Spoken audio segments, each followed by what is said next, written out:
Welcome in to Extreme Talk, presented by Complete Real Estate. Wow, that was really hot. Complete Real Estate, where experience and integrity matters. Welcome in to the show. Football's here, ladies and gentlemen. Thank you for hanging on there at the very beginning. A couple of internet issues, but I think it's squared away. I think we're good. Looking okay. All right, we're good to go. So, football's here, ladies and gentlemen, and man, could not come quick enough, man. Good night in the morning. I was happier than a pig in slop Friday night and last night. I'll tell you what. And then obviously we had a great media day yesterday. A couple audio issues, but overall a good media day with the Southeast 7 of the 10 Southeastern Extreme Conference teams. A couple teams not able to make it, but the ones that were there, it was a great time. So really, really enjoyed that. And then on, like I said, Friday night and last night had the Jamboree at Christian Community. Always a blast. Always fun to see, just live football, live action. And I think my biggest takeaway, I might have said it during the media day yesterday, and then I've told several people, but the biggest takeaway for me was that everybody there had one or two dudes, and for the older folks, it just means good players, but younger people, you get what I'm saying. Every team has one or two dudes. That was my takeaway from the Jamboree, and it was so exciting to see that, just to see the level of talent increase across the board. I'll tell you what, too, and this, just for Tennessee 8-man, I'm talking about Tennessee 8-man right now. The rosters I've seen, nobody has less than 20 guys. Everybody's got probably an average of 25 guys, and that's so healthy and so encouraging to see that. You have teams where in the past they have had 13 or 14 guys, maybe 15 or 16. You could throw a couple freshmen in there. And granted, you can have 25 guys on the roster and really only have like 10 ball players. I get that. But to have the bodies, that's what's really cool to me. So really, really encouraged to see that across the board. I know Alabama and South Carolina and Georgia and North Carolina and Florida and Arkansas, Louisiana, Mississippi, Missouri. I know everywhere has, and Virginia. I know, numbers. I think numbers are going up for 8-man football in general, just football in general. But in terms of the 8-man teams, I think numbers are going up if it was not up already. So I'm very, very encouraged by that, and I'm very excited for this season. I think it'll be fun. There'll be a lot of competition, but I'm very excited as well for the guests that we're going to have on today's show. I am going to touch on the games that were played, that are going to be played this upcoming weekend, because there are several of them. By the way, I do also want to give a shout out. I talked about the SEC Media Day. I want to give a shout out to the ACSC too. Had their Media Day on Wednesday. Scott Stafford and his crew there with Evangel did a great job putting it on, and had all the coaches and a couple players from ACSC. Honestly, it's where SEC kind of stole the idea from them on how to do it, and then just kind of put it together. So but overall, great week. Couple days of 8-man football, 3 or 4 days of talking about it and then seeing it on the field. So very, very excited. But I'm excited for the guests that we're having on today. Speaking of the ACSC, Daniel Smith from the East Central Patriots. He'll be on here in a couple minutes. Matt Beaman is the head coach at Arendell Parrott Academy out of North Carolina.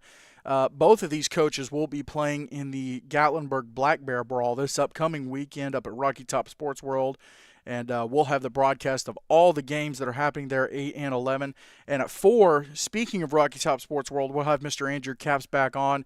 He was on with us for 2 or 3 weeks for some watch lists. Wasn't able to be on last week. But he'll be on today to talk about the matchups there at the Black Bear Brawl. And again, I can't say enough about the job that they've done at Rocky Top Sports World, just putting the games on and really embracing the 8-man world and the homeschool 11-man world too. I mean, they've got Georgia Force and Virginia Spartans playing. I feel terrible. There's another. Hang on. There's another 11-man game up there. Hold on, just a second. Let's see. Gatlinburg. Where's the game list? Okay, so you got Anderson Cavaliers taking on the Cabarrus Stallions. And then, and then Virginia Spartans, Georgia Force. So those are 11-man games. Freedom Cowboys, Pack Panthers, Arendell Parrott, Evangel Christian, Harvest Christian, East Central, and Tri-Cities Christian taking on Augusta Eagles. So a lot of great matchups. We'll talk to Andrew about those matchups at 4.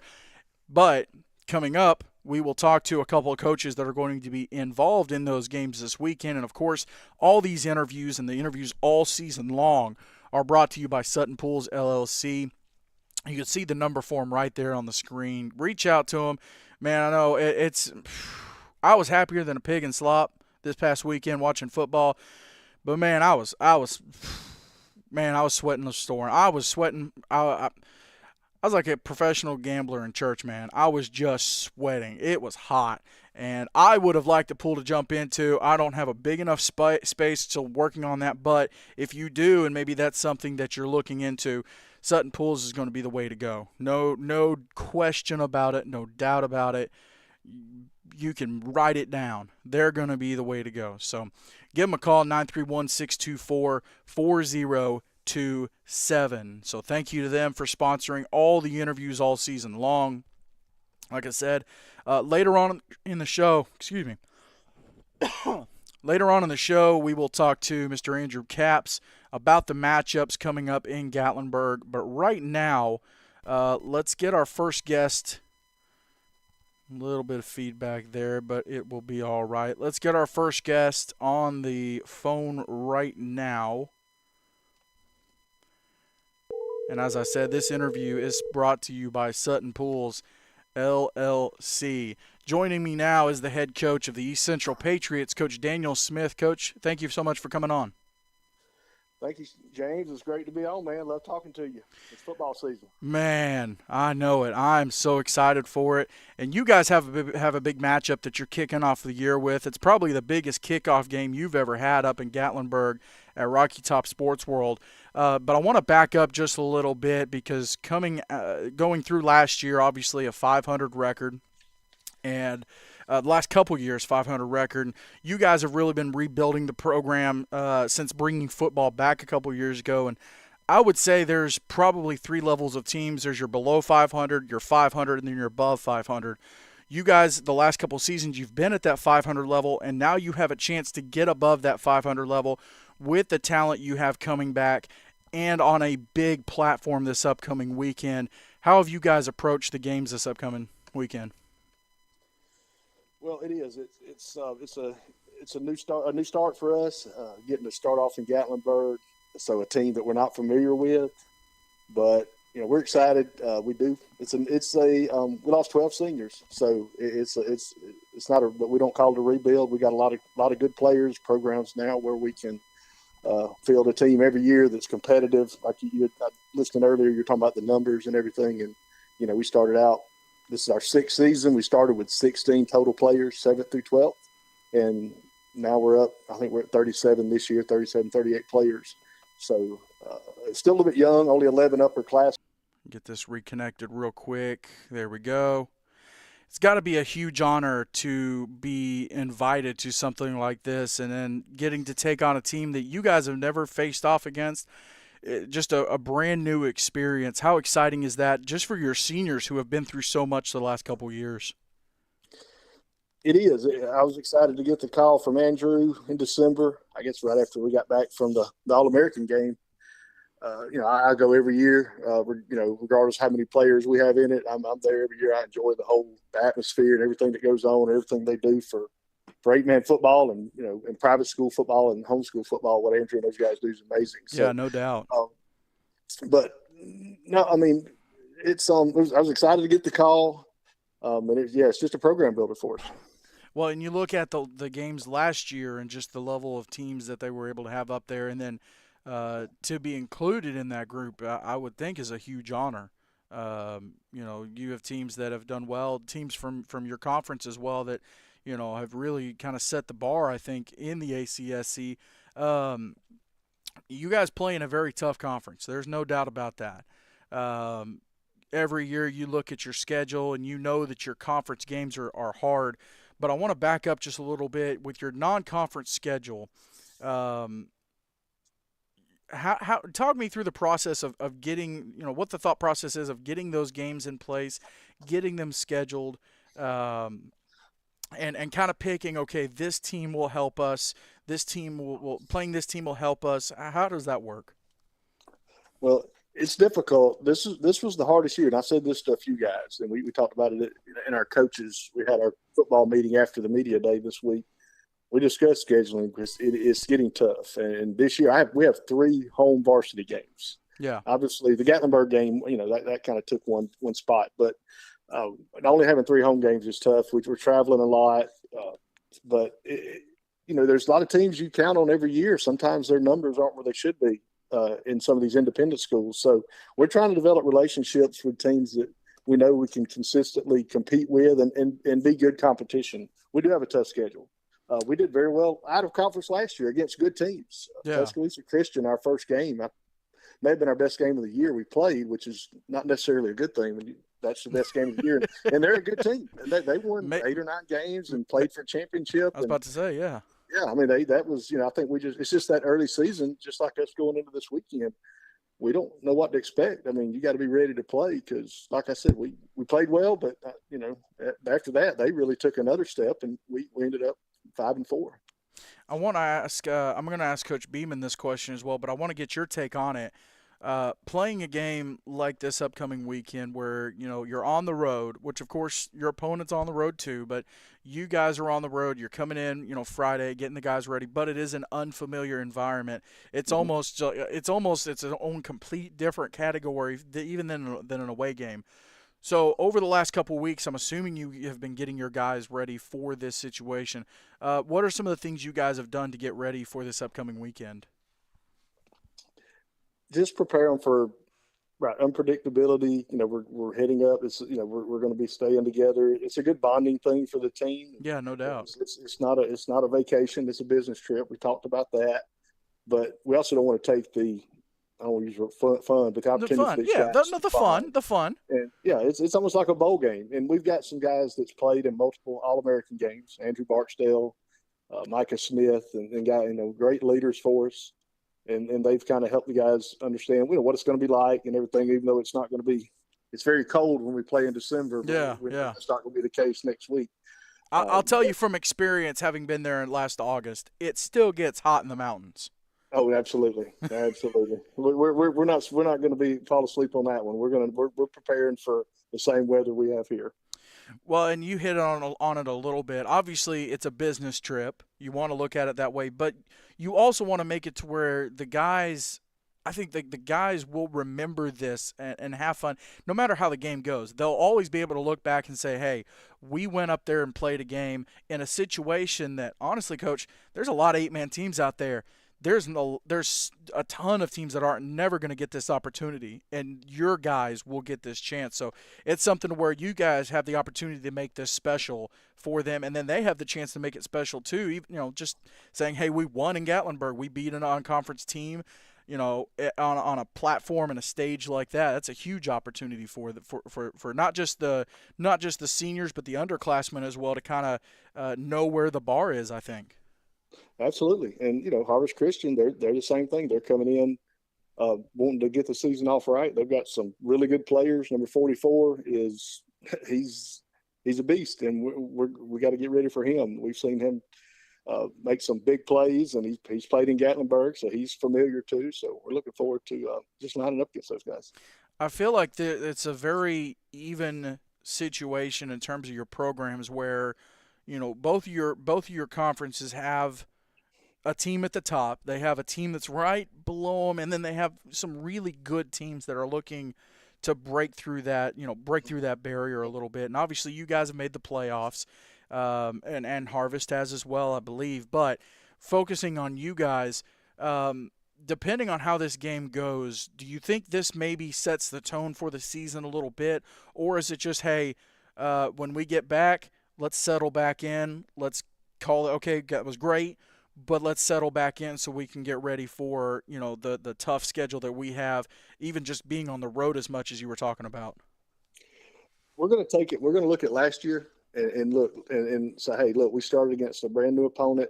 Didn't what wasn't familiar. We played well. We caught the breaks, but after that doesn't really matter. So let's take it week by week. Let's and our schedule lines up pretty good. We have 4 games, uh, three. I'm sorry, 3 games. Then we have an odd kind of a 2 week bye week around Labor Day, which is not ideal for most, but we're No, going to use no. it to our advantage. And this goes back to the scheduling issues. We had a lot of scheduling changes and things happen throughout the winter, and so it messed us up a little bit, winter and spring, about having to move some games around and things. So we're going to use it to our advantage. We got a 3 game schedule, and we got 2 weeks off. Then we got our 6 games that include all of our conference games. So we're going to use that to our advantage. Uh, I want to give you a chance to give a couple guys a shout out, and I do this with every coach. Obviously, you talked about Andrew and Micah, but your team is more than just those 2 guys, and you've got a lot of guys who have to have stepped up over the off season, or guys that maybe showed some promise last year. You had a couple great guys at the media day, by the way, but who are some of the guys that you're looking for coming from last year, or just guys that have stepped up over the offseason, maybe that have kind of taken on a new role? Well, I mentioned a couple of guys in the media day. Of course, Andrew and Jeb, Andrew Barksdale and Jeb Lacey Yep, were they're yep. I mean they're great leaders for us. But one of the reasons they came is they're the last remaining players from that original team that brought it back. They were the only seventh graders we had on that 16-man roster. That no home games. It was tough. Took some beatings, no wins. And both of my kids who both graduated now were on that team. So a lot of fun, a lot of funny memories now, but Yeah, yeah. those are the program builders, and they didn't get to ride the buses and go to Gatlinburg and do the things we're doing now, but they laid the foundation on which we're building now. So that's the reason I had those guys. But we have 5 seniors that I'm really proud of, looking forward to. When you go from 12 to 5, it'll be a lot shorter senior night, Yeah, yeah. but they're great guys. Tucker Wadsworth, who's going to anchor our line, and 2 quarterbacks, Nikita Getman-Shook and Knox Cooper. So a lot of I'm, leadership. I'm glad you pronounced that last name because I've seen that last name. And obviously, we're going to have to say it this weekend. So it's Getman Shook. Getman-Shook, Getman Shook. Got it. easy. Getman-Shook. So I had to do that. Boom. Got it. And Nailed it. 2 senior quarterbacks, and everybody wants to play, but they've both been great leaders and have done a good job, bringing some confidence to our offense. But some other guys I mentioned, we got a lot of junior varsity age players that are going to contribute. I mentioned Barrett Weems, who's a JV quarterback for us, but he's also a starting corner.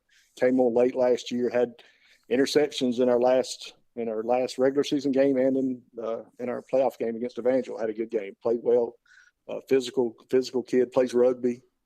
And then Nick Ooh, Nelson, who's ooh. Nick. Oh yeah, he knows how to get him on the ground. So Yeah. and then Nick Nelson, who's a player that's been in the program for a long time. The Nelson family. He's that in the middle linebacker that he'll thump you. So and Andrew Nichols is another young linebacker that we have that'll probably stick out. There's a lot of new homeschool programs there's a bunch of new homeschool programs starting in Mississippi. There's a couple here in Tennessee, and I feel like South Carolina is always coming up with a homeschool program. But so there's new ones popping up all over the place, and in terms of building one or rebuilding, bringing one back, you guys have kind of done a good job of getting it up and rolling. Obviously, only year 3 for you, but you guys have gone through the growing pains of getting a program up and running. So if those coaches are listening, what's some of the advice that you have for them in terms of growing the program? Because you talked about having 16 guys the first year. Obviously, you don't have 16 guys this year, so you've been able to build the program. You guys have, and so what are some of the keys that you would want to give to a coach that's looking at what you guys have done and go, I want to do that where I'm at? Really investing as a family atmosphere, but understanding that it's serious. It's serious football. It's serious. All of our sports, and I'm also the AD, so I'm proud of everything East Central's done. We have almost every sport. Yeah, no We have doubt. a bass fishing team and things like that. So we keep everything in perspective.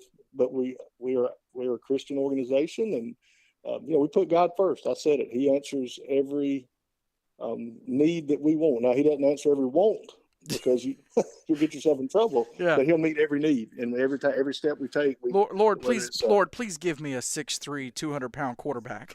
yeah, or just and we don't have our own, all the facilities. Yeah. We rent facilities at times, but that's a blessing in itself sometimes. So, talking to Coach Smith over at Evangel, he works hard to keep that place going. So, Yeah. Yeah. so it's just investing in the kids. One of the greatest compliments we get is the players that show back up at practice, the former players that either just come to help or hang out or just to see how things are going, even just last year's players. I saw parents, they thought that's really cool. We started a Pee Wee team this year. Oh, And nice. one of my Nice. graduates from last year is assisting. He's an assistant coach, Joe Murphy, who played defensive end for us last year, great player. So, they want to give back. And, that's, I guess that's our secret sauce. There you go. Obviously, the game of this upcoming weekend is huge, but looking through the schedule, is there one that you look at and you go, man, I'm really looking forward to playing these guys? Is there a game that you've really circled and gone, this is really going to be kind of a measuring stick for us? Well, we have two games that are new to me, obviously. I mean, of course, our conference games are always fun, uh, but Coosa Valley and Southern Prep Yeah. and I think I heard Coach Donahue he said they were looking forward to playing us. So we're the Yeah. same. Yeah. And they're not that far away. That's the big thing. All the travel that everyone has to do, and we have to keep that in perspective. We don't want to travel all over the place too often. Right. I mean, Right.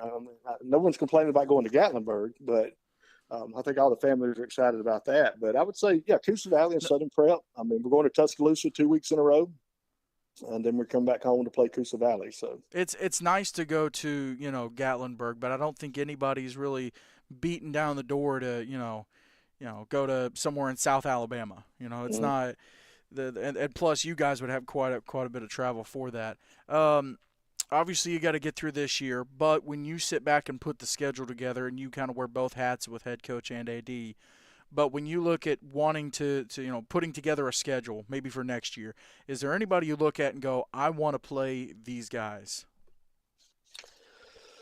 ooh. I know South Haven, up in your area, they called and wanted to play, and we couldn't really get the dates worked out. So I'd love to play those guys. Little Um, battle of the Patriots there. yeah, another Patriot. We got Southern Christian. We got them. We got us. So we'll just keep that going. They come to mind. Uh, Cornerstone Columbiana, who's another local team that I've been talking to Coach Lee, and we'll probably hopefully get those guys on the schedule next year. We couldn't make it work this year, but There you go. yeah, I want to have more teams than I have games, so we can have a good schedule and have a good mix of travel but keep the competition up. We won't do games every week. You have a lot of coaches all over the place maybe that they go into a game with a really good team and they prep for it all week, and you guys have been in that situation. So I want to ask you, when you get ready to play a team that historically maybe has been really really good, or that maybe you guys have struggled with, and it can be a rivalry game or non-rivalry, but going through the week and then coming to Friday, how do you talk to the guys about that? How do you get them ready for that game? Well, and there's some good ones to choose from. If you want to talk about the Lighthouses and the Evangels and Ezekiels of the Yeah, world, and yeah, yeah. even Southern Christian, who that game, I said it at media today. The score of that game didn't dictate it. They lost, Josiah Frick on the first drive, and Which was really kind of just awful. threw him into a tailspin. Yeah, he never got an offensive snap in. So, Yeah. um, Mm. but I mean, you got to be ready every week. And I know they say it's coach speak, but I mean, you go back to us. I look at a couple of years ago, our third season, we go down and I mean, the guys play well, never give up, back and forth game. We end up beating Ezekiel for the first time, Coach Hunter Wilson, and everybody knows what kind of program they which have. is huge. Exactly. I mean, Yeah. just and we were down in that game pretty big, and that's for a team that's that's we've only had 5 seasons. To have things to look back on and say, hey, this is what we're capable of. We just stick together, stick to the plan, and sometimes you're going to pull those out. So we go back to games like that, but also games we lost. You learn a lot more from a loss than a win sometimes. Yeah, yeah. Um, Kind of the inverse of that question is, you go into a game with uh, a really good team, but let's say you go into a game against a team that they're struggling maybe a little bit more so than you. And obviously, I think there's a tendency for guys to maybe take it for granted. How do you get them ready for that?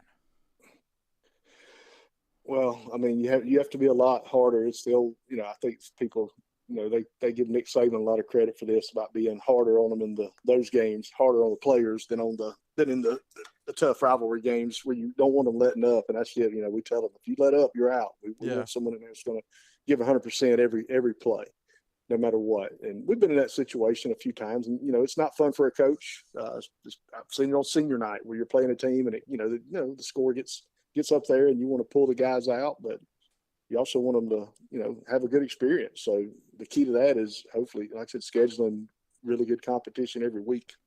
So we look for that.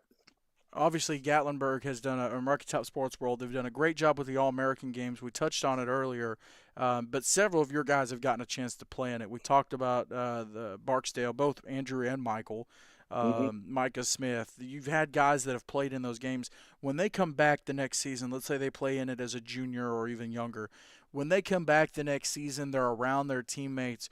What are some of the characteristics that you see in those guys that they maybe bring back from the games because they now they know what it takes to get to that level? Well, it's confidence, knowing you can go compete with really good players. Or if you get there and it's a little overwhelming, you know where you stand. But our guys, they get there and they compete, and they're excited. They come back and tell the other guys and lift them up and say, "Hey, you could play. Go get your film. Get on film. Get some good film." And we want to have guys.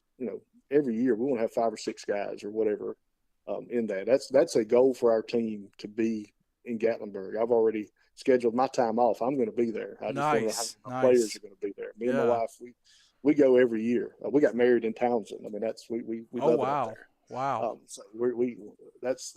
I mean, she's already put out her fall decorations. That's how I know football season's here. So I called her last week. It's out there. It's 100 degrees, and she's got her pumpkin spice stuff going. So, Oh man, but no, but no. it's Back to the creeping into Gatlinburg. summer, Coach. It's creeping into summer. I'm okay with that. I love fall.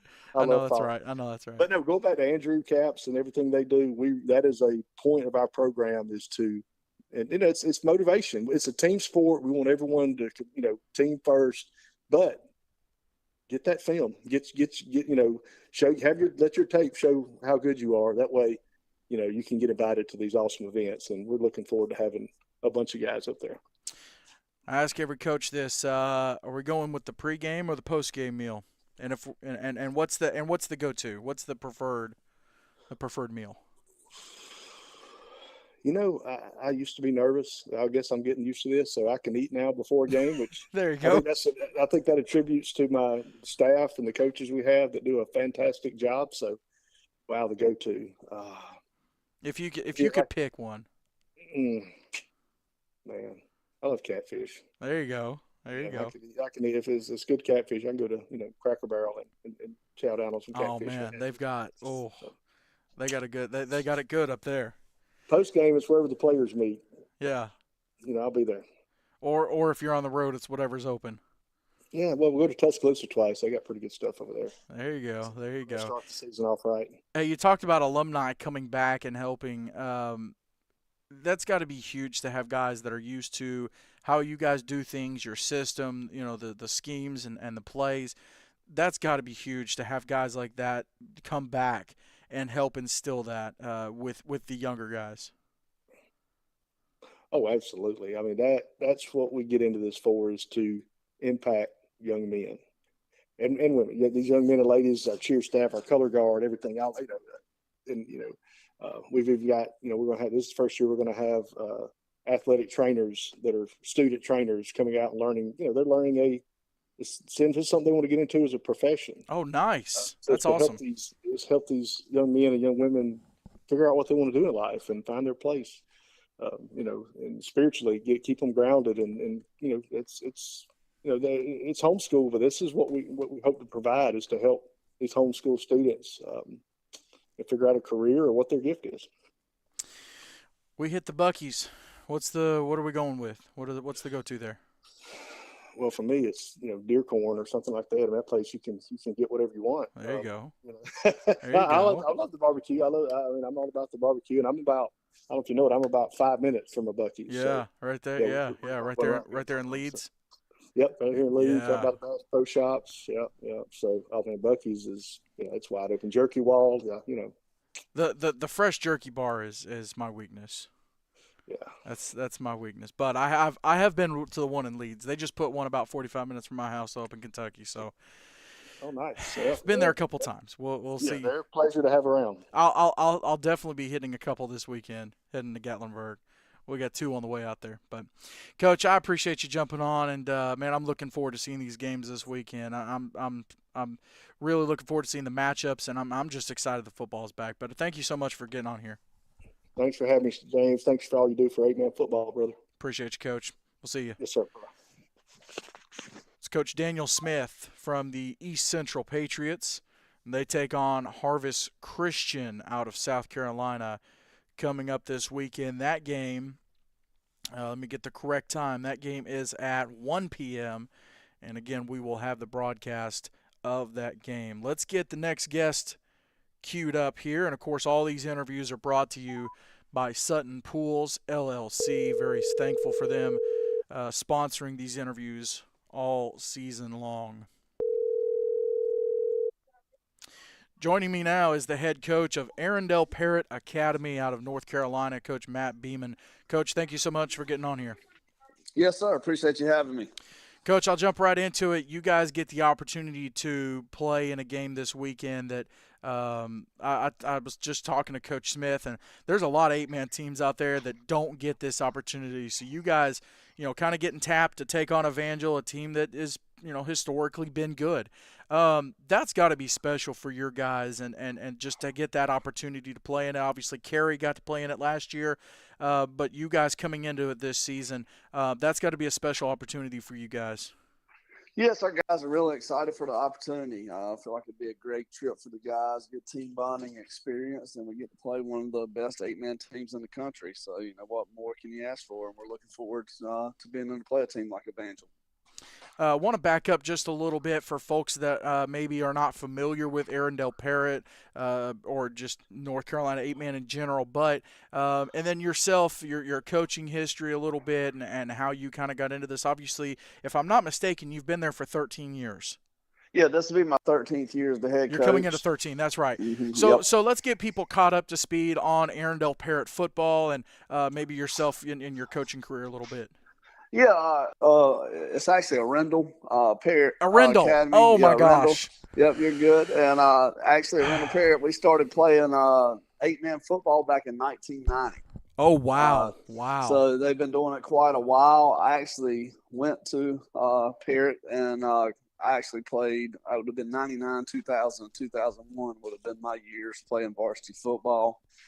Played there. Then I went to East Carolina University, which is like 30 minutes down the road.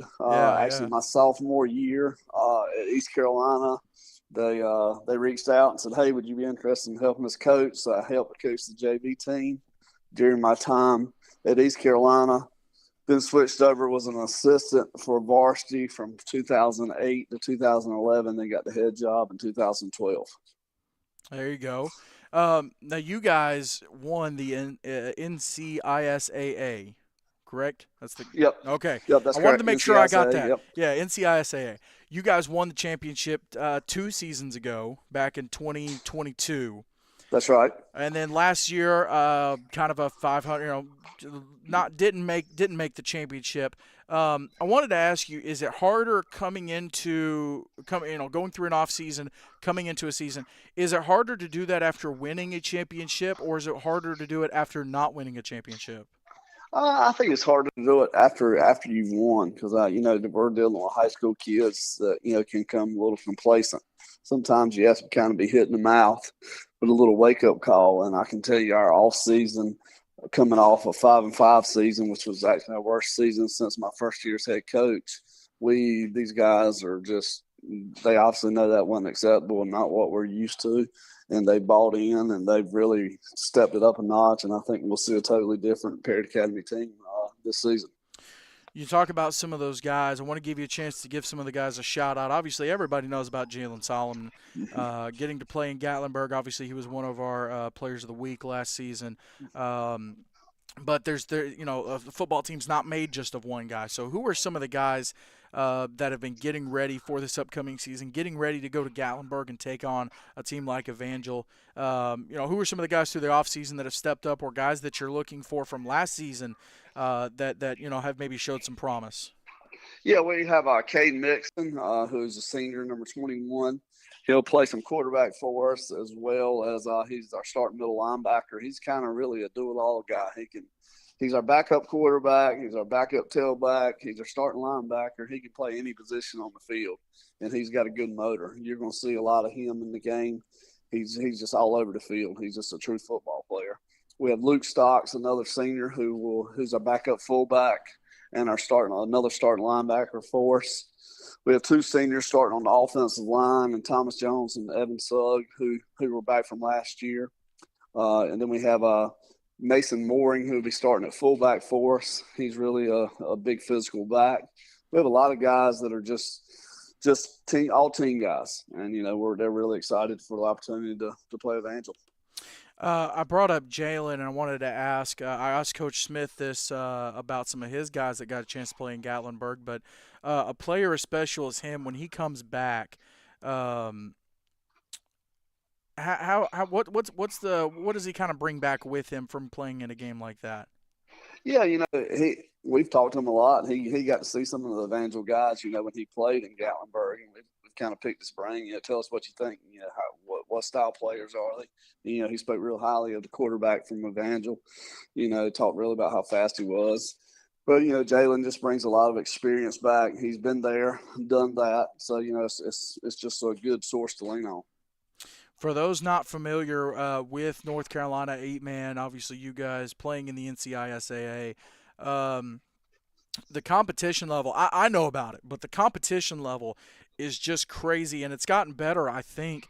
Correct me if I'm wrong, but last year, you guys, the 2 years ago, you win the championship, and, you guys handle business. And then last year, Faith Christian comes up, Wayne Christian comes up. Obviously, Carey is kind of always there, but the competition level is high in North Carolina. Yes, it is. We have a lot of good football. Rocky Mount Academy won the state championship last year. Rocky Mount Academy, yes, that's who I was thinking of. Yep. They're always a team to beat. You have Wayne Christian. They're just loaded with athletes. And then you have Faith Christian from Rocky Mount, a very well coached team. I mean, there is some really good. And I hope that when we play Evangel, we're going to open some eyes and let people know how good North Carolina 8-man football is. I think we've got one of the strongest leagues in the U.S. I mean, I think people just don't realize the type of football that we play in North Carolina. Well, I think people look at North Carolina too, and they don't think football. Obviously, they think basketball. But there's That's some right. good. You're exactly right. There's some good football in North Carolina. Having been at APA for 13 years, obviously you've seen kind of and this has happened with football everywhere. Just the trends of teams are run heavy, and then teams are pass heavy, and then they're a mix, and then back and forth and ebbs and flows. Has that kind of reflected with North Carolina 8-man in terms of how teams are doing things with their in terms of scheme and what kind of offenses they have, or is it pretty steady? Is it maybe a team by team basis? I think it's more team by team. We have Rocky Mount Academy, who is a true wing T type football team. They're more of a run heavy team. You have Wayne Christian, who they're going to spread it out. put their athletes in space. I think we're pretty multiple. Last several years, we've been more run heavy, but some of my teams and 15, 16, and 17, had quarterbacks throw for 30 touchdowns, over 2,000 yards. So it Wow. just depends. We've had some. I'm a former quarterback, so I would prefer to throw the football, but lately my personnel just hasn't allowed for that. But I think this year we will be a much more balanced team. But I think overall it mostly depends on each team. Some are just spread, some are lining up, run right over you, and carry obviously their quarterback, and then they throw it all over the place. So you better be ready to spread the field and Oh yeah. and tackle guys in space when you play carry. I wanted to ask you because you look at your schedule from last year and you had some blowout wins, you had some blowout losses. Mm-hmm. What are some of the things that you can emphasize to the guys to learn from each type of game, whether it's a big win or a big loss? Yeah, I think the biggest thing is last year we were really close to being what I thought a really good football team. But it just seemed like when we got in those games, we were playing the more top tier teams that we play here or there that really just separated and And changed the and and game. and you're playing some 11-man games too. Yes, that's right. We played some Yeah. 11-man games. Normally we play three 11-man games every year to start the year, but with this Evangel game being a week earlier than normal, we did not do that this year. But yeah, we play it all. But I think one thing you'll see this year is we only had four seniors last year. And Yeah. this year I think we have 10, and we have some really good senior leaders.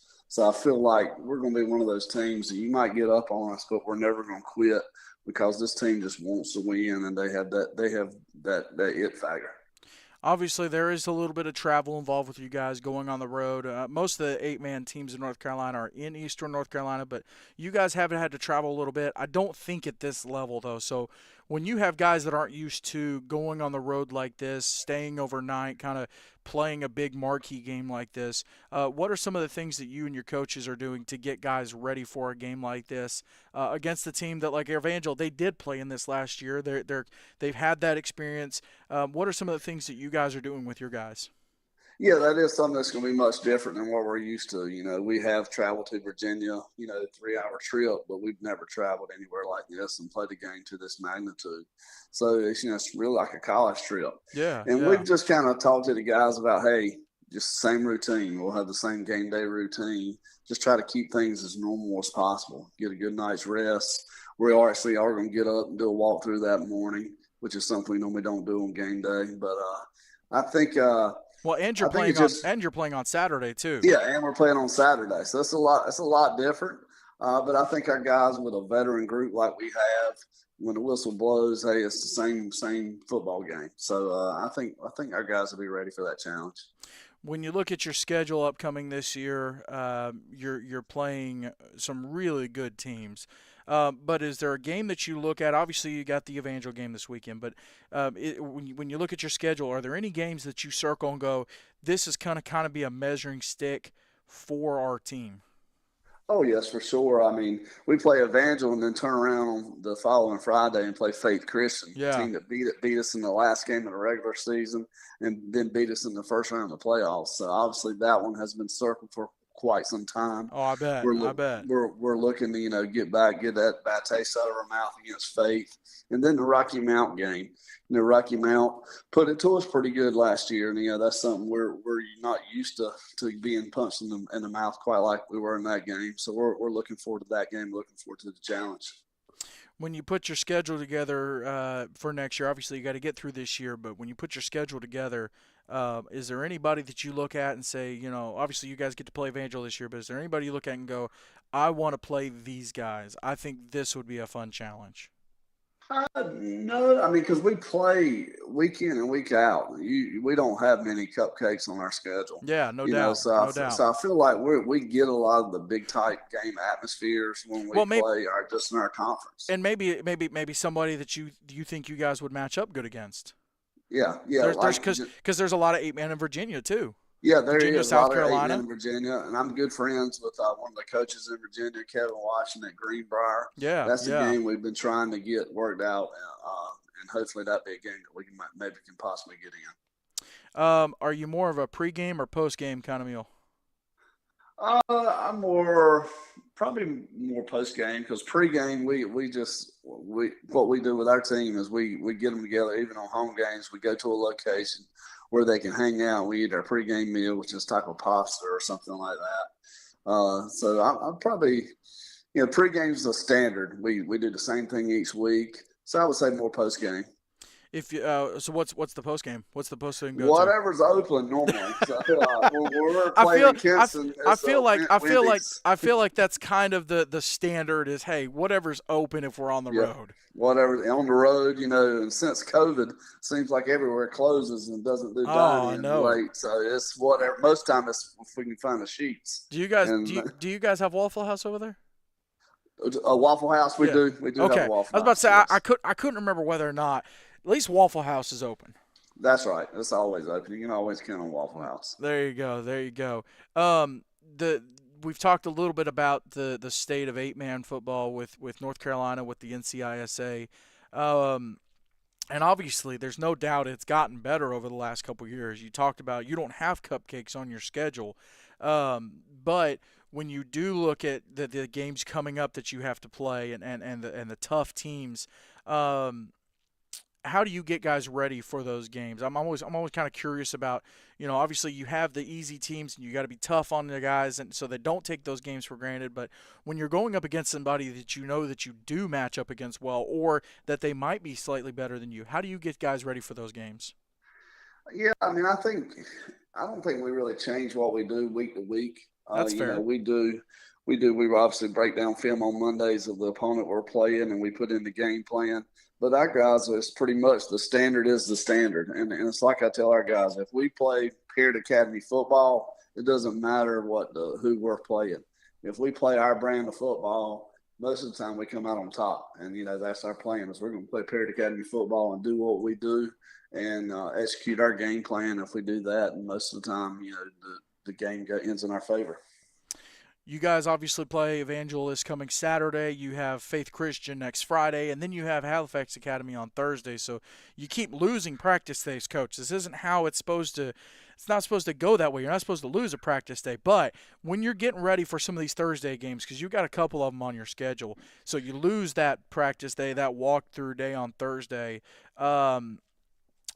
What's the in terms of accelerating maybe your preparation a little bit, is there something that you guys do to get ready for those Thursday games? Normally Monday is a pretty light day for us. We do film and we kind of do some special teams. So what we'll do is we'll turn a Monday, which is normally just film and special teams, into it'll be film, special teams, and we'll start in offense day. And then, Tuesday normally will be an offense/defense day, where normally our normal schedule, Tuesday is our offense preparation week, day. And then Wednesday is normally our defensive preparation. So it's more just cramming everything into one certain day. You don't get quite as much individual period to work on, the fundamentals like we do try to do every day. It's more, hey, we got to get our team stuff ready. So that's kind of something we're running into this week. I don't know if you noticed, but there's a hurricane coming up. I saw It's that. supposed I to be saw in that. our area. It's talking about a lot of rain. Mm, So coming in Wednesday, Thursday. So obviously we couldn't legally start practice until July 29th. So we're on a short amount of time to get ready for this game. And now we got this storm coming in. So could be some inside days this week. Well, and that kind of works out to have a little bit of that senior leadership too, and that the guys that you have on the team. As the unofficial, unpaid spokesperson for Buc-ee's, have you gotten to go to a Buc-ee's yet? Yes, I've been to a Buc-ee's, which we don't go. There's not any around here. I was about The to only say, time I've there's. been to a Buc-ee's is when I actually went to Florida There you and go. stopped on the way. What was the go-to? What did you have to try? I like the brisket. There you go. Can't go wrong with the brisket. That brisket makes you want to slap your mama. I'm just saying. Yes, it does. Coach, I'm looking forward to seeing you guys up here. It's Arendell, right? Arendell? Yep, Arendell. Yep, Arendell Parrott Academy. I'm going to get it this weekend. I've been saying it wrong, and I hate myself now. No, I'm just kidding. Hey, that's the way everybody says it. There you go. Coach, I'm looking forward to seeing you guys this weekend, seeing you match up with Evangel. This is a huge game, and very excited to see you guys out on the field and see what happens. I appreciate you getting on the show. Yes, sir. Appreciate you having me. Thank you, Coach. We'll see you. Thank you. It's Coach Matt Beaman from Arendell. Parrott Academy, APA, Parrott Academy, the Patriots, out of, absolutely Kinston, North Carolina. But really appreciate him getting on. And again, I'm very thankful that interview brought to you by Sutton Pools LLC. They're sponsoring all the interviews all season. So very, very thankful for that. Good conversations, though, man. I'm excited. I am so excited about this Black Bear Brawl. Obviously, last year being the first year and everything that came with it. I mean, it was a wild experience. But let's go ahead and get our last guest of the day on the show. He is the Director of Business Development at Rocky Top Sports World. He's Mr. Andrew Capps. Andrew, three times in 4 weeks. At some point, you're going to get tired of coming on here. Oh, this has been great. I hate that we waited so long to start doing this. So hopefully, we keep this up through the season, leading up to All-American Bowl. So I've been excited for it all day, and just excited that it's game week. It's a little quiet on your end. I'm going to see if I can't turn it up on my end as well. See if maybe that'll help out a little bit. Gotcha. I'll try to go speaker as well. There we go. All right, so you guys, you've done the Gatlin Bear, the Gatlin Bear. Oh, I can't talk. All-American stuff, and then last year you come up with the idea for the Black Bear Brawl to kind of kick off the season, get teams from all over the place together. What was the pitch, the pitch meeting like to try and convince them that, hey, let's try and do this, something that's never been done before? Are you there? Oh, well, let's see if we can get him back on there.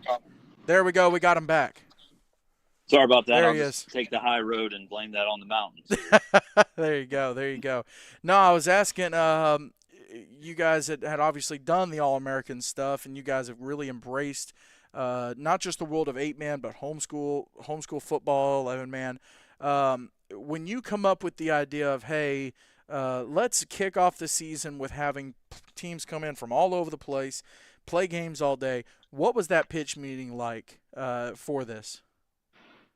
It was, I'd had coaches in my ear about this for a while before, really since 2020 with All-American Bowl, maybe even before.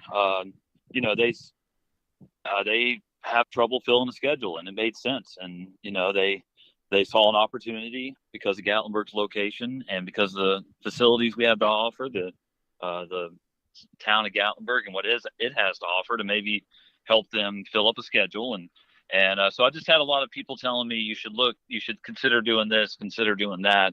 Some postseason ideas being thrown out there, and then, but I thought this was a really cool opportunity, and I'll give Josh Elliott with Kerry Christian a lot of credit here for this idea. I think he was the first one to pitch this week zero concept. So week zero I thought was really cool. It started gaining a little momentum in college several years ago. It's the only game on TV. It's always exciting because of that. So it makes sense. It's early, it's real early. Some of these teams have literally just gotten their entire roster on the field. And so they're looking at a week of practice before this first game probably. So it's really, really exciting. I'm sure it's nerve-wracking for coaches too, but what better way to start the season? Last year was proof. You saw it. We saw 3 or 4 programs there that ended up being some of the better 8-man programs in the country, and they proved it on that date and then throughout the rest of the season. I don't think I've ever seen an event where the first event set the bar so high for what can come after it, and not just quality of games. I mean, if we don't have a 3-hour lightning delay, I'm going to be so disappointed that I didn't get a chance to take a 30-minute nap in the middle of broadcasting a bunch of games. That was such a wild experience. How many steps did you rack up on that day trying to get everything coordinated? Oh, I don't know. We did a step challenge at my work, and I was last place. But I will say that because some of our, I'm not there for every event, so our coordinators who are there for every event year round, there's just no way to keep up with them. And I'm a dad, and I like to get my naps in at home, so the steps Me and you didn't do both. Me well, and you both. except during All American Bowl. So I actually was very competitive those 3 days. It helped me my score not look so bad Yeah. on the sheet. I was in last place, but I was a couple good days away from the next person up. So it's I think the number for All American Bowl was 20,000 steps a day. A Black Bear Brawl might be more, just because it's just so much going back. And that particular day, I don't like to think about the delay too much, but going back and forth and getting the team somewhere to hunker down while we waited that one out was a lot of steps, and it was a late night and clean up afterwards. But it's a lot easier when you love it, and you just got done seeing some really good games, and we're just I'm not really talking about it much, but I think we'll hopefully avoid that this year. And don't jinx it. Get that out of the way. Yeah, it's good to get that out of the way in year one. You better find some wood and knock on it. I'm looking around right now. I'm trying not to jinx it. I'm sitting on a wooden porch right now, so I'm good. There you go. I got my feet on it right now, so I think we're I don't anticipate that we'll have something like that again. That was a rarity, and it's just a really bad thunderstorm right over us, and it helps. None of the coaches weren't mad because they didn't want to be out in that, and they knew it wasn't safe either. So yeah, it was a rough storm, but we got through it. Got all the games in. Nobody had to really be affected too much, other than that Pack Panthers and Lighthouse game, but which ended up being really exciting. And but it was able to be finished, which was a great thing. Obviously, I've kind of heard and kind of know what happened, but the Evangel Carey game, because obviously the Pack Lighthouse game was only the second game. You still had an 11-man game between Cabarrus and Georgia Force. Which went to overtime. Which went to overtime. So then you're sitting at, what was it, 7, 8 o'clock kickoff for Evangel? 9 o'clock? No, it was 9. It was 9, yeah. It was 2 hours. Yeah, 2 hours late. So 9 o'clock kickoff. Game wrapped up close to midnight, and I was there another hour or two helping clean up, and it was a long one, but it was awesome. As long as that was a good chance for us to figure out what the rules were in town. As long as there's no school the next day, we can go as late as we need to. So I wanted to ask about that because obviously, a big shout out to the coaches involved in that game, Coach Smith and Coach Elliott. But the decision makers, the people making the calls on that, take us behind the scenes a little bit on the people that made the decision. Hey, you guys can kick off a little bit later. Kind of working with you in the whole situation. Who were some of the key people behind that? Yeah, I mean, it went all the way up the ladder, starting with our general manager at Rocky Top, Doug Grote, who took it all the way up the ladder to the city manager and assistant city manager, just to make sure what our rules were there, because there are some houses nearby there. There's some permanent residents right beside the field that were going to be affected by that. I actually grew up myself about a quarter of a mile from the stadium, and my parents could hear it as well, so that still lived there. But that was what we were told was, you guys, we told them the nature of the event. We told them that, Sunday games weren't really an option with this crowd. I think Evangel in particular is not even allowed to play on Sunday. So we really had to get those games in, and they understood and gave us a green light and alerted, the police department and that if they got any calls, that they would explain that was the last game and it would be ending. So there was a lot. You remember up in the press box, a lot of calls, checking the radar, and the TSSAA rules that we follow are lightning strikes within 10 miles equals a 30-minute delay, and that storm just sat on top of us for 2 hours straight, and finally cleared up, and we played ball and got 2 games in. Exciting finish to the Lighthouse Pack game. That was awesome. An overtime thriller with Georgia Force and Cabarrus, where we had a quarterback change in Georgia Force's favor, who's now turned into one of the better quarterbacks in homeschool football. He had to make chicken pot pie out of chicken scrap. Yeah. And so we literally got to watch a kid and Randall Fanning grow up before our eyes right there. Yeah. in Gatlinburg, which was very, very exciting. He was just a sophomore, and I ended up winning MVP that game. And really, that happened twice. It happened for Arendell too, with the unfortunate injury to Hunter Atkins.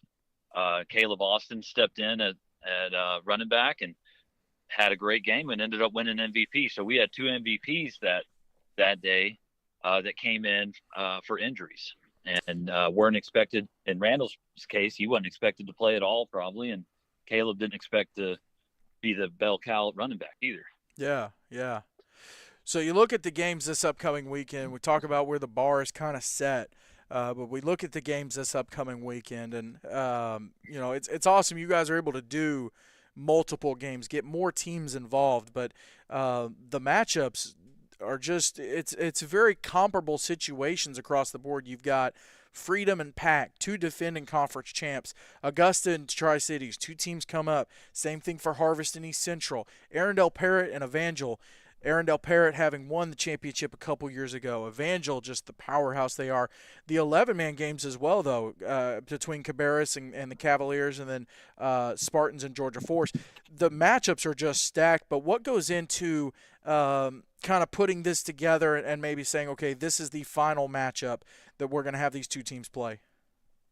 Yeah, I mean, it was it kind of came together pretty smoothly and pretty nicely. I was talking with some of these teams as early as pre-All-American Bowl last year. So I understand that scheduling needs to be set in the spring, early spring, late winter, and so these conversations were happening in December, January, February, and we made official announcements in March, but when we're making an official announcement in March, we probably were already talking to both coaches, getting details locked in, figuring out the best time, location for the game, and doing all that behind the scenes before we even announced it. So that could have been weeks before. So really a testament to all these coaches, because they just, the communication was incredible, and almost every matchup was set internally by us. Then you had, I think, the Freedom and Pack game kind of happened on its own, and then they both approached it, hey, we want to get into this, and it made sense because the criteria for this event is always going to be, number one, trying to meet in the middle. So we want to make it to make sense. We want to help out Freedom to get a game against Pack without having to drive to Columbia, South Carolina, vice versa. So right. That immediately was appealing, and then trying our best to match up the teams in the best way possible. You got the powerhouse teams, but I don't mind a good, solid program that maybe, is coming off a losing season or a 5-5 season, whatever. If we match them up with another team like them, it's going to be a great game. And who knows, they might come out world beaters. That could be any of these teams here in that category: Tri-Cities, Augusta, Harvest, East Central. I think any of those teams could really surprise us this coming week, because they're not on a lot of programs radars right now. Right? They're not your perennial powerhouses in 8-man football, so they could really make a statement this weekend. But I don't think anybody would argue that their matchups on paper make sense and are even. Who are some of the guys that you look forward to seeing this weekend? We've talked about it a little bit with the watch lists and some of the guys, but even just the 11-man games. Who are some of the guys you're looking forward to seeing this weekend? Just not even, I hope they win MVP, just to see how they play, because they're exciting players. Yeah, I've got a few on the top of the list for me. I think it's so hard not to pick a quarterback. But we've got several quarterbacks in this game. Pick a quarterback. Yeah, right. I mean, I'll start off with Randall Fanning, just because of how cool the storyline was last year. Him coming into the game and late in the game, they were behind. He led them back, got them to overtime, and led them to a victory there. Won MVP. Came back to the Rising Stars game as a sophomore, and won MVP in that. And something that, we kind of brushed over with the Black Bear Brawl last year, he did that after not just sitting for the majority of the game, but sitting for extra time waiting for Lighthouse and Pack to get done.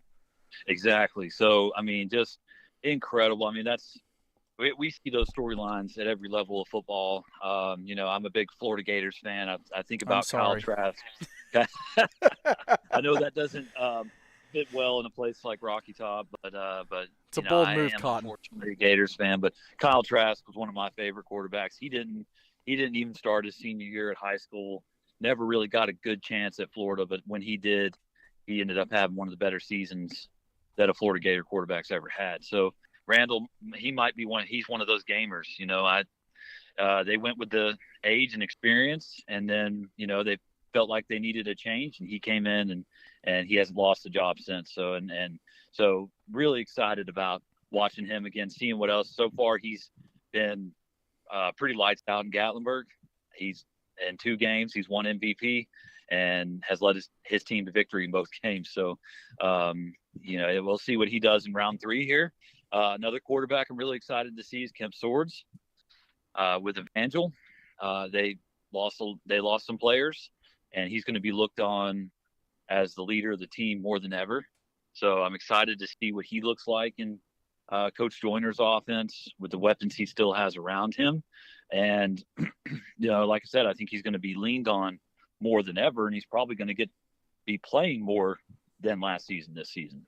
I think, longer games. I think they're going to be challenged more with the 11-man games they have on their schedule, and he's going to have a really good chance to make a statement and get his name up there as a potential next level quarterback from the 8-man level. So those are a couple of quarterbacks I'm looking forward to watching. There's a lot of defense that I'm excited about. Cabarrus has a defensive lineman that I think has that next level ability in Daniel Phillips. He played in the Rising Stars game, played phenomenal last year. Oh yeah. And he's a big kid, and he has all the tools. So I'm excited to see him. I know Anderson's going to have some size on the line, especially on the offensive line. They always do.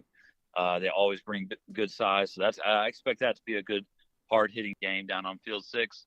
And then there's a running back that I'm really excited to watch, and in addition to all the rest of his teammates that I haven't gotten to see yet, and that's Jalen Solomon with Arendell Parrott. Oh yeah.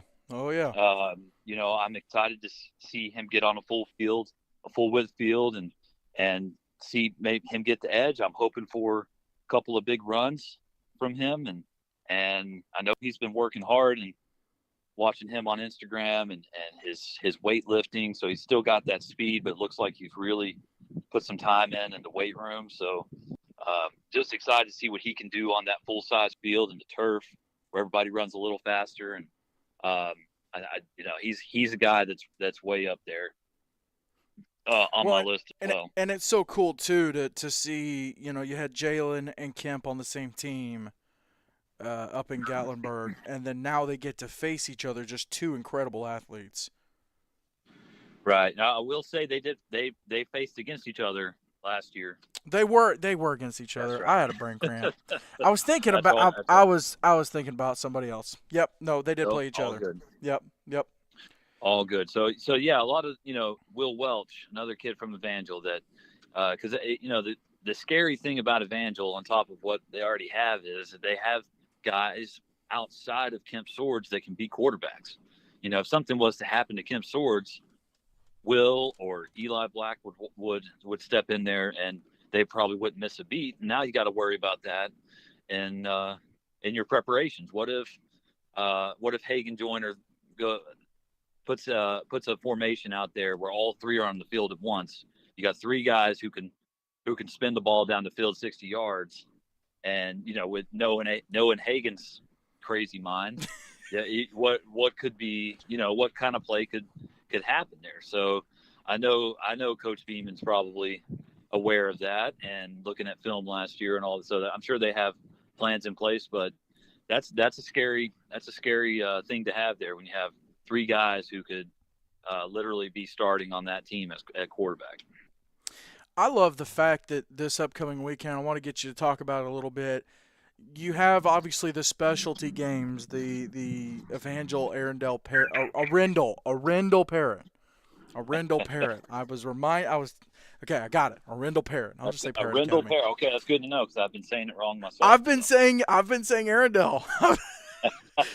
It's Arendell. So you have that game. You have the East Central Harvest. You have the Tri-Cities Augusta. The special matchups. And Freedom Pack is a special matchup. I think they're kind of similar. They could have a rivalry, but then you have the Anderson Cabarrus game, which is which is a rivalry game. You gotta love having the special matchups, but then just the good. What do they call them? The slobber knockers of a matchup. You gotta love having both kinds of games up there. Yeah, it's good to have a little bit of both. We saw that with Georgia Force and Cabarrus last year, and with them being in the same conference, even that set the tone for their conference season. And they ended up rematching, I believe, in the championship. I think you're right. Yeah. And Georgia Force came out on top on that. So it's cool to see that. I'm absolutely all for that. Love to see teams familiar with each other. It feels a little different because they're going into the game knowing a little bit about each other, and then the other games, these first time matchups, they know nothing. On top of it being week 0, this is not an opponent they know anything about other than what's on film, and that can only show so much. So there's some excitement in that too, because I think you feel like those games maybe start off a little slower because both teams are feeling themselves out a little bit, and then they usually just get very exciting. I think you saw that with Pack and Lighthouse last year. Or you have the reverse with Evangel and Carey, where there's 3 touchdowns in the first 2 minutes. Right, and then it slows down a little bit. Right, exactly. So it could go one way or the other, but I'm excited for every single matchup, and we could break down each matchup one by one if you want. Let's well, I'm gonna hold off on that because I do have to get through. I'm gonna talk about the games upcoming this weekend, but I do want to ask you. You've mentioned it on social media, and then I think we've talked about it before. But for the players listening, maybe the guys playing in the game this upcoming weekend, you don't get to just be Black Bear Brawl champions. You can win an MVP award. If you get that MVP award, what comes with that? Yeah. So if you win MVP of the game, doesn't matter if it's the winning or losing team. If we feel you're deserving of MVP, you'll get the recognition after the game, as well as an automatic bid, automatic selection, and a paid scholarship into the All-American Bowl. That's or if awesome. You're an underclassman, the Rising Stars game. So that's awesome. You will automatically lock in your spot.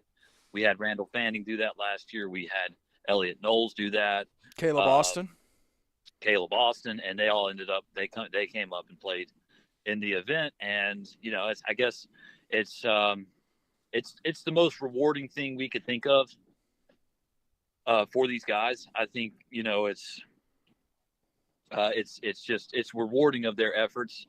Gives them a chance to come back to Gatlinburg on that same field where they earned that and try to do it again. And so that was pretty much from the start when we were starting to think of what could we do for these guys. That was first and foremost on my mind. I think we rolled with that. We saw the value in that immediately. But I will point out, I'm not going to give out any spoilers. I want it to be a surprise. But there is going to be an item that the MVP will get to take home with them, as well as the winning team. I'm excited. Now I want to see it. We'll just have to see that about 12:30 this after this first game. Which, by the way, 10 a.m. start. Kudos to Tri-City and Augusta for agreeing to do that early on, because the closer and closer we get, I realize how early that is for a high school football game. 10 a.m. The other name that I forgot, Jackson Robeson, running back for the Stallions last year, was MVP of the JV game. He showed up in the Rising Stars game as well. So the history of having an MVP show up in December and play really well, that bar is set really high too. I mean, it's not often you have an event like this where the bar is set high on so many different levels, but it's there. So if you're coming to Gatlinburg this weekend, just know there's expectations. Yes, that is true, and I think the coaches and players feel that based on what I've seen, and that crowds are coming. Just about every team is bringing their cheer team. They really see this as a bowl game, as a high level type of event, which means a lot to me because that's what we're going for. That's what we want these kids to feel when they get here, when they see all of this leading up to it. We want them to have that bowl game experience. Well, I could ask you an impossible question and rank the matchups. I won't do that. Um, which one's you're most excited for? But man, I'm so excited about this upcoming weekend, and just the fact that you guys are able to do two games at the same time is awesome. It's just more football. So, is there any information if people want to come up, and obviously I think everybody kind of knows, but if anybody wants to come up and see the games in person, let's say they have some time, is there anything that people need to know if they want to come up to the games? Nothing. Nothing too much. The address. If you use Rocky Top's address, that's a great thing about our location there. If you use our 1870 Sports World Boulevard Gatlinburg address, you're not going to miss it. You're going to see the stadium. You're going to see the crowd of people. You're going to get to the right place. Yep. So, we'd love for people to come. We're pushing this out, and I know we'll get some locals that just love football that are going to come and watch. I hear it all the time. We know that the local high school football staff is going to be there. They love watching 8-man football. They've always talked about how exciting it is. And, they love seeing other teams come and play on their field and enjoy what they have there. And it's, we're very lucky. So I would make sure you go to our website at rockytopsportsworld.com/events. Black Bear Brawl will probably be the first one listed there. We will be releasing a link tomorrow to pre-purchase admissions into the game. So when you purchase your admission, it's $15 for adults, $10 for kids. Toddlers and babies are free. You will have access to all of the games at every field. So just make sure you keep your wristband on, and you're going to be able to get into all the games. So really, as someone who's just a fan of football, you get a lot of bang for your buck there. You come into the first game at 10 and just stay there the rest of the day. There'll be food vendors on site. There'll be good food options all day long. All that you can drink as far as liquids go, as well as stay hydrated. But just keep up on the website. We got the schedule listed there. We're gonna have lots of merchandise for sale too. We've got this awesome Black Bear Brawl logo that I absolutely love. That logo is sick. It's awesome. So our corporate team in Clearwater, Florida, did a fantastic job with that, and really portrayed what we were hoping to get out of it, which is just a scary black bear looking like he's about to eat a meal, in a football type of way, incorporating the mountains. And so we're going to have shirts and hoodies and long sleeves and different types of merchandise with that logo on the front, as well as on the back. It will have date, location, and all the matchups listed there as well. So it's going to be a bowl shirt that you're going to keep forever, and remember your experience this coming weekend. And we'll get some links pushed out as well. I'll get those made, and we'll get them over to you, and you can kind of shotgun them out to everybody. Yeah, and I'd like to say too. I mean, I think, and I know some of the East Central parents are coming back. PAC parents and players are coming back and playing on Field 6, which is where the local Little League teams play their home games. Last December, we put the juniors game down there. You remember there was no power in the press box. Oh yeah. There was no accessible restrooms right there by the field. It's 100% different now. I knew it would be, and I knew we pushed that maybe a little too early, but we wanted to get those juniors there and give them a chance. This year, you'll see a brand new concession stand and bathrooms with a terrace for people to sit and enjoy the game while also eating. The press box now has power. It has PA sound. Hallelujah! It has air conditioning, which we will need. So it is now, in my opinion, a game ready field for an event of this magnitude. And um, I'm excited to see how the teams like it. The field is fantastic. The field was Oh never an yeah. issue. Oh yeah. Beautiful field. And Well, and it's we just special. we just It's had to get special. some of the other things. And it's special. These kids don't get to play on a turf field very often, so this is it's Not just often. another Yeah, level of a special event.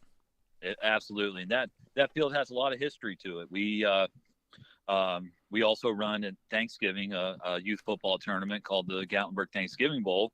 It's been happening every year in Gatlinburg, including COVID year, since 1972. Wow. So 50 something years. It was started by the youth football program back in those days to help create some economy in the city of Gatlinburg. At that time, Gatlinburg would usually, as soon as leaves started falling that were colored, they would shut down.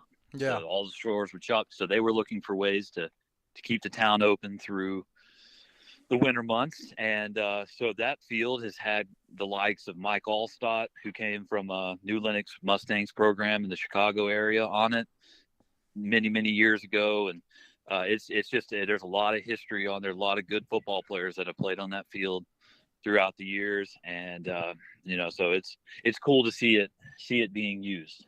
Well, I think a lot of good football players will be on it this weekend. Again, it's the Black Bear Brawl coming up. 7 games all weekend. Well, no, 6. No, 6. it's six varsity games, 1 JV. That's right. Again, brain cramp. Anyways, I'm excited for them. 6 different states as well, and only 1 team from the state of Tennessee out of 12. So There you go. Well, like I said, national representation. we'll get some links made and pushed out, and that way you guys can watch the games if you're not able to make it. But Andrew, thank you so much for coming on. I'm excited about this weekend and looking forward to it. Yep, same here, James. So we'll see you soon. All the listeners out there, we'll see you guys soon as well. And just know we're going to be getting ready for everybody this week and wishing everyone safe travels, whether you're leaving Thursday, Friday, or Saturday. Be safe, and we'll see you this weekend. No doubt. Thank you, sir. Appreciate it. Thank you. All right, we'll see you. It's Andrew Capps, the Director of Business Development there at Rocky Top Sports World, getting ready for the Black Bear Brawl this upcoming weekend. I know we're at, an hour and a half of show, almost an hour and a half of show, but I do, really quick, I want to hit some of the matchups coming up this weekend. There's not a ton of them. Even outside the Black Bear Brawl, there's some games coming up, and so I want to hit some of them real quick. There's some good ones. Down in Mississippi, we talked to Coach Honeycutt last week. The Magnolia Wildcats, first-year homeschool program out of the Jackson area. They're taking on Wilkinson County Christian Academy out of the MAIS, Mid-South Association of Independent Schools. Historically, Wilkinson County, a very good team.